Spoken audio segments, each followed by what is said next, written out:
Om Swastiastu. Pada kesempatan kali ini, saya akan membawakan materi yaitu berjudul dengan Pandangan Pancasratis sebagai dasar keyakinan agama Hindu.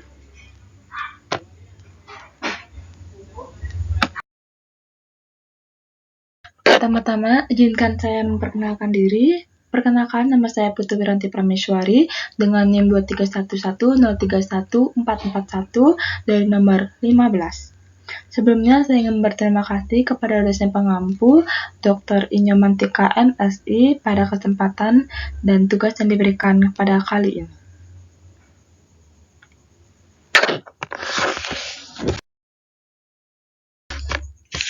Pertama-tama, saya ingin menjelaskan beberapa materi yang akan saya bawakan kali ini. Yang pertama, yaitu sejarah agama Hindu. Yang kedua, yaitu kerangka dasar agama Hindu. Yang ketiga, yaitu dasar keyakinan agama Hindu. Dan yang terakhir, kesimpulan dari pandangan Pancasrati terhadap keyakinan dasar agama Hindu.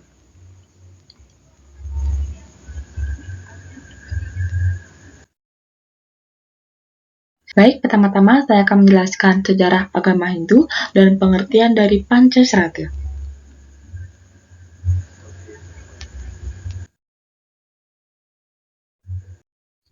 Sejarah agama Hindu. Agama Hindu berasal dari bahasa Sanskerta yang juga disebut pula Hinduisme, yang merupakan agama dominan di Asia Selatan, terutama di India dan Nepal, yang mengandung beragam tradisi. Jadi, agama Hindu ini sudah ada, secara singkat, agama Hindu ini sudah ada sejak zaman kuno. Jadi agama Hindu bermula di India lebih dari 4.000 tahun yang lalu. Ajarannya berkembang seiring dengan penyebaran budaya dan kepercayaan di lembah sungai Indus. Selanjutnya, pada kitab suci, teks suci tertua Hindu, yaitu disebut dengan Vedas. Jadi mulai ditulis sekitar 1500 sampai 1200 abad.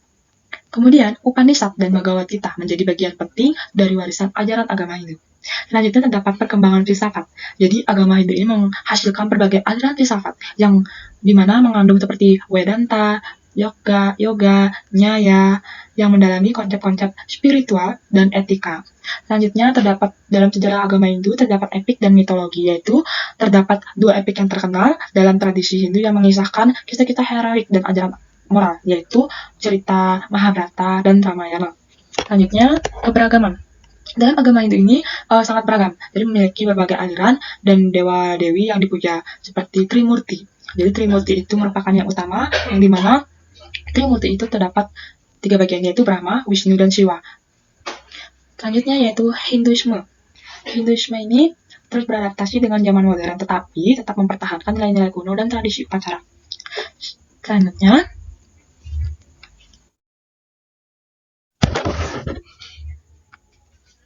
kerangka dasar agama Hindu. Yang pertama, yaitu pengertian dari Pancasrata. Secara etimologis, Pancasrata terdiri dari dua kata, yaitu panca yang bermakna 5 dan srada yang bermakna kepercayaan. Dapat disimpulkan, maka Pancasrata memiliki pengertian sebagai 5 dasar kepercayaan dalam agama Hindu.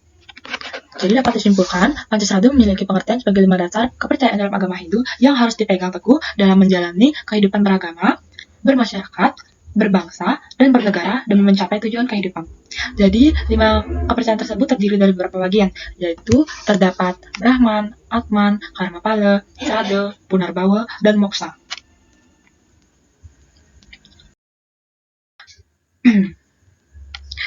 Jadi yang pertama itu terdapat Widisrada.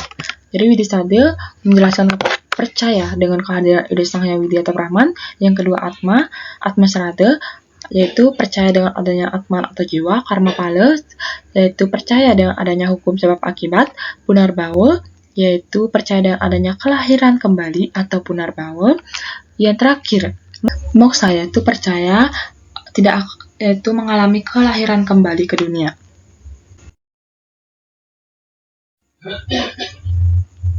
Pertama-tama, saya akan menjelaskan Widisrada. Widisrada di sini, di mana yang menjelaskan ilmu tentang ketuhanan atau Brahma Widya. Jadi, ini merupakan langkah awal untuk semakin percaya akan adanya Tuhan. Keyakinan tentang kebenaran adanya ide Sang Hyang Widi dapat dilakukan melalui ajaran Tripermana, yaitu 3 cara memperoleh pengetahuan. Adapun terdapat 3 bagiannya, yaitu yang pertama Pratyaksa Pramana, yang artinya kemampuan mengetahui suatu kebenaran dengan cara pengamatan langsung melalui panca indera. Yang kedua yaitu Anumana Pramana, yaitu kemampuan mengetahui suatu kebenaran dengan penyimpulan dari hasil pengamatan. Selanjutnya yang ketiga yaitu Sabda Pramana, ialah kemampuan mengetahui suatu kebenaran melalui kitab suci dan penyaksian dari orang suci yang layak dipercaya kebenarannya. Selanjutnya yang kedua yaitu Atma Srada. Setelah mampu mempercayai adanya Tuhan dengan baik, seluruh umat Hindu kemudian mempercayai adanya Atman. Jadi Atman sendiri dipercayai sebagai roh suci atau jiwa yang menjadi sumber kehidupan bagi seluruh makhluk ciptaan Tuhan yang berasal dari Tuhan itu sendiri. Jadi dalam kitab Upanishad disebutkan bahwa Brahman, Atman, Aikyam, yang memiliki arti bahwa Brahman atau Tuhan dan Atman adalah satu. Atman yang ada dalam tubuh manusia disebut Jiwatman yang berasal dari percikan-percikan kecil Parama Atman atau Tuhan. Selanjutnya, yang ketiga, yaitu Karma Palasrada. Umat Hindu mempercayai adanya hukum karma pala, yaitu bahwa segala perbuatan akan menimbulkan akibat sesuai dengan perbuatannya. Jadi karma pala di sini terdiri dari dua kata, yaitu karma yang berarti perbuatan dan pala yang berarti hasil. Sehingga dapat dikatakan bahwa karma pala merupakan hasil dari perbuatan kita. Jadi akibat atau hasil tersebut bisa baik bisa buruk tergantung dengan perbuatan yang kita lakukan. Oleh karena itu, jika kita ingin menikmati hasil yang baik, maka kita harus berbuat baik terlebih dahulu. Jadi, hasil dari perbuatan yang dilakukan tidak semua langsung dapat dirasakan saat itu juga. Jadi, dalam karma palasrada terdapat 3 jenis bagian, yaitu yang pertama sancipta karma pala adalah perbuatan yang dahulu dilakukan namun hasilnya dinikmati sekarang. Yang kedua yaitu parabda karma pala, yaitu perbuatan yang sekarang dilakukan akan dinikmati hasilnya sekarang juga. Selanjutnya yang ketiga yaitu kriya manap karma pala, yaitu perbuatan yang dilakukan sekarang namun hasilnya dinikmati di masa yang akan datang. Selanjutnya itu Punarbawa Srada. Dengan mempercayai adanya karma pala, di umat Hindu kemudian mempercayai adanya kelahiran kembali atau reinkarnasi yang disebut dengan Punarbawa. Jadi Punarbawa terdiri dari dua kata, yaitu punar yang artinya musnah atau hilang dan bawa yang artinya tumbuh atau lahir. Jadi dapat disimpulkan bahwa Punarbawa memiliki arti kelahiran kembali. Jadi kelahiran yang berulang-ulang ini terjadi karena Jiwatman masih terpengaruh oleh kenikmatan duniawi dan disebabkan juga oleh adanya sisa karma. Jadi dilahirkan kembali sebagai manusia merupakan kesempatan untuk memperbaiki diri dan menebus semua perbuatan buruk yang dilakukan selama masa hidup sebelumnya. Punarbawa erat kaitannya dengan karma pala di mana terlahir kembali sendiri disebabkan oleh karma di kehidupan lampau atau karma wesana, sisa perbuatan yang harus diperbaiki. Selanjutnya, moksha Srada. Apabila umat Hindu sudah tidak mengalami kelahiran kembali atau Punarbawa, maka sudah dapat dipastikan telah berhasil mencapai kesempurnaan hidup. Jadi hal ini berkaitan dengan adanya moksha yang menjadi tujuan akhir dari seluruh umat agama Hindu. Jadi moksha berasal dari bahasa Sanskerta, yaitu moksha, yang berarti melepaskan atau kebebasan dari segala keterikatan duniawi di mana Atman telah menyatu dengan Brahman. Jadi apabila telah mencapai moksha, maka umat Hindu sudah tidak akan mengalami kelahiran kembali ke dunia.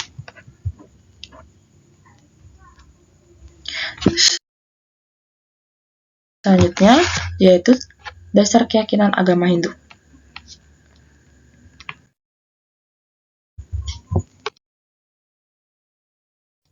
Tiga kerangka dasar agama Hindu. Agama Hindu memiliki 3 kerangka dasar yang terdiri dari tatwa, susila, upacara. Jadi 3 pedoman hidup umat Hindu yang ini sangat penting dan harus dilaksanakan supaya hidup menjadi lebih sempurna. Yang pertama yaitu terdapat tatwa. Tatwa di sini merupakan pemikiran filsafat yang akhirnya harus diyakini dengan kebenarannya. Jadi, berdasarkan terminologi Hindu, kata tatwa tidak dapat didefinisikan sebagai filsafat, tetapi lebih tepatnya didefinisikan sebagai dasar keyakinan agama Hindu. Jadi, yang kedua yaitu terdapat ada susila. Jadi, susila adalah ajaran moral atau cara berperilaku yang baik serta landasan filosofi yang mendasari suatu perbuatan baik yang harus dilakukan. Sedangkan upacara yaitu ritual dalam agama. Jadi, ajaran moral atau cara berperilaku yang baik serta landasan filosofi yang mendasari suatu perbuatan baik yang harus dilakukan. Jadi, upacara ini sebuah persembahyangan yang harus dilakukan dengan lacarya atau tulus ikhlas, sebagai ungkapan bersyukur, rasa berterima kasih, dan bakti kepada Maha Pencipta dunia beserta isinya. Selanjutnya, ketiga kerangka tersebut memiliki keterkaitan satu dengan yang lainnya dalam mengantarkan umat Hindu mencapai tujuan akhirnya, yaitu disebut dengan moksa yang terdapat dalam Pancasrada tadi.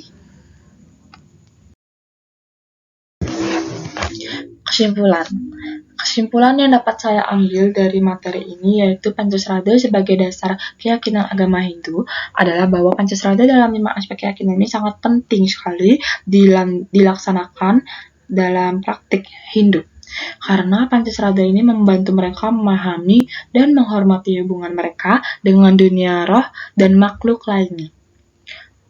Dan juga penganut Hindu dapat menjalani kehidupan yang penuh arti dan sesuai dengan ajaran agama mereka sehingga dapat melandasi atau menjalani hidupnya dengan baik.